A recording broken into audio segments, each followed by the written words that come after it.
பெண்களே, விருப்பமானதை சாப்பிடுங்க, குறைவா. ஆண்களுக்கு ஒரு ரகசியம் சொல்லவா?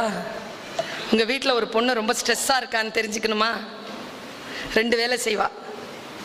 நிறைய சாப்பிடுவா, நிறைய ஷாப்பிங் பண்ணுவா. அப்ப அவள் ஸ்ட்ரெஸ்ல இருக்கான்னு அர்த்தம். அவளை திட்டக்கூடாது, இன்னும் குண்டாவா, இன்னும் நிறைய செலவு வைப்பா. ஸ்ட்ரெஸ்ஸை குறைச்சிங்கன்னா 2ம் குறையும். இதுக்கெல்லாம் பெண்கள் கை தட்டிடாதீங்க, ரகசியத்தை தானே சொல்லித்தரேன். நம்முடைய ஆற்றல் இருக்கு இல்லையா, அந்த ஆற்றலை முழுமையாக செலவழித்தல், முழுமையாக கை கொள்ளுதல். புத்தி இருக்குல்ல, அந்த புத்தியை எப்படி வச்சிருக்கிறதுன்னு சொல்றேன். பல பல நாட்களை, என் ஆயுளில் சில காலங்களை கடந்து வந்த அனுபவ ரீதியில் இதை நான் சொல்கிறேன். இங்க பிரியா இருங்க, மற்றதெல்லாம் வந்து சேரும்.